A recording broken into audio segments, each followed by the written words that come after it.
Who the hell is this guy? This fake Fukuoka that Megan kills at the start of the third match of Oeuvre. That is the question that has been going through my head ever since we found out that he wasn't the real Fukuoka. I was rereading the series because, I figured why not? And then I noticed something that I hadn't before, which made me come up with a theory. That theory is that the fake Fukuoka is just a magic trick. I will, of course, be providing evidence for this theory, but before that, I figured I might as well, just say what the actual theory is. So basically, what I am proposing is that Megan, she's a witch and she does magic tricks. She did a magic trick at the start of the match to make everyone believe that Fukuoka was standing out there. But in reality, it's just her. And then she just kind of spawns there. It's because she used the magic tricks to make it look like she ripped out Fukuoka, when in reality, she was always there as Fukuoka. I'm going to start with some of the weaker evidence and move on to the stronger evidence as the video goes on.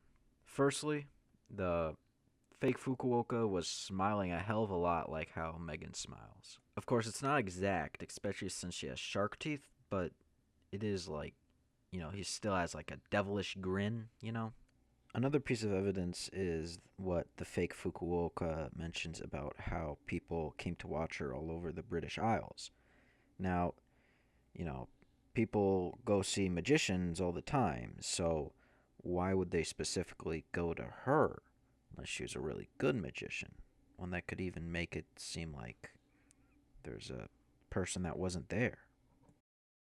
Another thing I noticed was Megan's fighter guest, Charlotte, said that what she did was so cool after she ripped, the fake Fukuoka's face in half. Now, this could just be her being a psychopath, talking about a person getting his face ripped in half.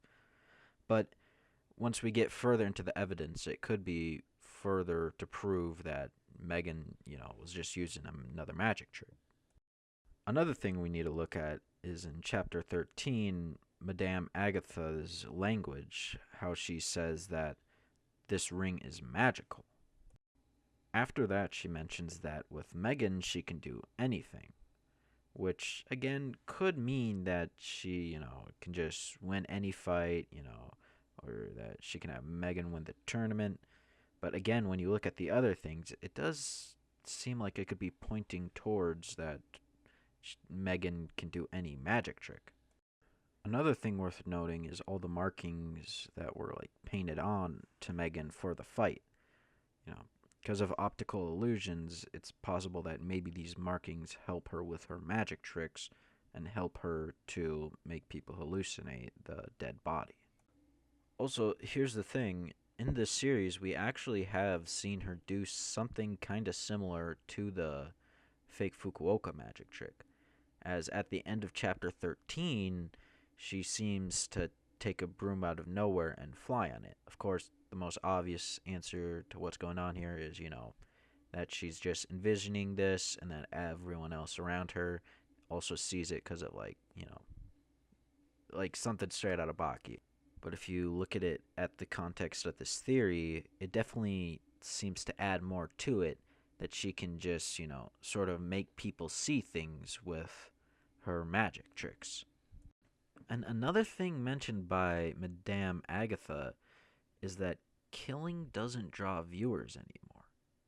So why would Megan hypnotize some random guy in order for her to kill him, She also states after that Megan will play by the rules, and then once the 10 count is over, who knows what she'll do, right? Which again adds to the idea that, she didn't kill anyone because presumably bringing someone else into the ring is against the rules. Of course, hurting the referee is probably also against the rules, but her hurting Fukuoka was before the match began. So due to that, it might not count.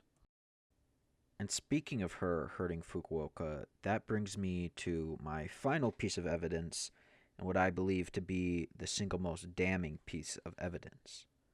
The fact that before Megan knocks out Fukuoka, we can see her standing behind him in like the same exact clothes as him. Of course, this could theoretically be someone else, but Megan, due to her magic tricks, could theoretically make herself look smaller like Fukuoka, whereas if it's just some like random guy, it doesn't really make sense for that dude to suddenly look humongous in a random panel.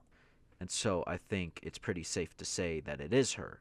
Of course, that begs the question that if she looks like Fukuoka, why would she look like him? Unless, of course, what her magic trick actually was that she made the people think that Fukuoka was out there when it was actually her just like crouching down or something. And then suddenly she made it look as if she ripped through Fukuoka.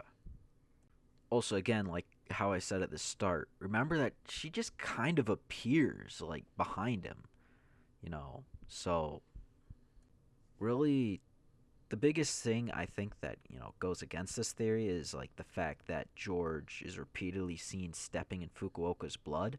But again, if she really is that good at magic tricks, then maybe she's able to do that, especially in the world of a fighting manga. And I'd like to say one last thing, which is she's called an enchanting wrestler, which, being able to make people see a dead body that isn't there would be pretty enchanting. So that's my theory. Please tell me any evidence you've seen that goes for it or against it, or any other theories you might have as to what happened there. And yeah, that's it.